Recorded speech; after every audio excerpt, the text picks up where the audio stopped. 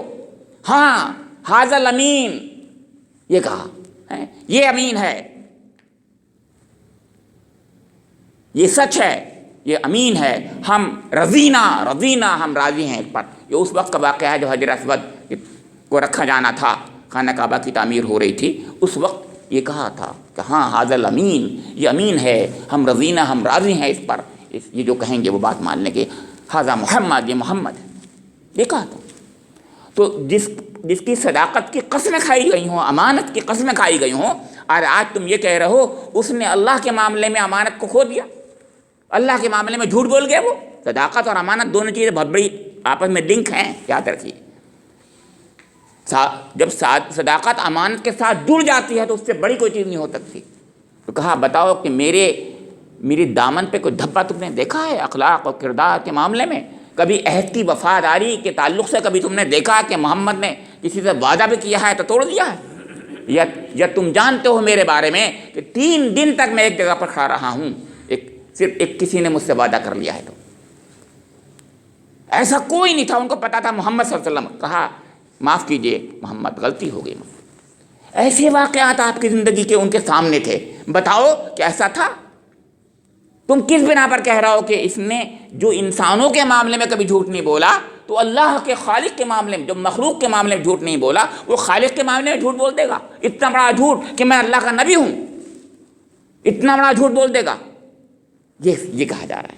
تو فقد لبثت فیکم عمرا من قبلہ، تم اس سے پہلے میری زندگی پوری گواہ ہے۔ اب میں آخری بات کہہ کے بات ختم کر دوں گا۔ افلا تعقلون، عقل نہیں ہے تمہیں؟ اس میں سبق میرے لیے، آپ کے لیے، سب کے لیے، بس اسی پر بات ختم کر دوں گا۔ کیا ہم یہ کہہ سکتے ہیں کسی کے سامنے، بتائیے، کہ میری زندگی گواہ ہے؟ اے لوگو میری زندگی گواہ ہے، ہیں؟ کیا میں نے کبھی ایسا تمہارے سامنے ایسا غلط کام کیا ہے؟ کوئی داغ و دھبا نہیں ہے۔ اگر ایسا ہو جائے تو حقیقت یہ سارے مسائل حل ہو جائیں گے امت مسلمہ کے۔ آج میں اور آپ یہ عزم کریں اور عہد کریں، اب تک جیسی زندگی گزر گئی، اللہ معاف کر دے اس کو۔ آج کے بعد ہم رول ماڈل بن جائیں، آج کے بعد ہم یہ کہنے کے لیے کم سے کم اپنے اندر اتنی جرأت پائیں کہ بھائی کم سے کم 1 سال سے تو کم سے کم میں کہہ سکتا ہوں 1 سال سے تم میرے اندر تم کمی نہیں دیکھو گے، یہ تو کہہ سکتے ہیں نا؟ ٹھیک ہے، اس سے پہلے میں برا تھا، بہت برا تھا، معاف کیجیے، کہہ سکتا ہوں میں۔ لیکن اگر آپ عزم کریں کہ اسی لیے آپ سب جانتے ہیں کہ ہمارے جو بزرگ تھے ان کو لوگ میاں بھائی کہہ کر کے، یہ میاں ہیں، انہوں نے یہ جو فیصلہ کر دیں گے صحیح ہوگا۔ بڑے بڑے پکے دشمن، زہریلے قسم کے، انہوں نے کہا ہم ان سے فیصلہ کرائیں گے۔ یہی ہوتا تھا۔ ہمارے سارے مسائل کا حل کیا ہے؟ یہی ہے، فقد لبثت فیکم عمرا من قبلہ۔ اگر کوئی یہ کہے کہ ہاں بے شک ان کی زندگی ایسی ہے، جو کہتے ہیں وہ کرتے ہیں، ان کے اندر کوئی کمی نہیں ہے، کوئی داغ نہیں ہے، کوئی دھبا نہیں ہے، اخلاق کے معاملے میں پورے یعنی ایسے بلند اخلاق والے ہیں یہ، تو حقیقت میں دنیا بدل جائے گی۔ اللہ رب کریم مجھے اور آپ لوگوں کو بھی اس کی توفیق عنایت فرما دے کہ ہمارے اخلاق، ہمارے کردار، ہمارے عقیدے ایسے درست ہو جائیں کہ اللہ تعالیٰ بھی ہم سے راضی ہو جائے، ہماری دنیا بھی بن جائے، ہماری آخرت بھی بن جائے، اور ہم دنیا میں دعوت حق کے لیے نمونہ بن سکیں۔ ربنا تقبل منا انک انت السمیع العلیم تب علینا انک انت التواب الرحیم۔ سبحان ربک رب العزۃ عما یصفون وسلام علی المرسلین والحمد للہ رب العالمین۔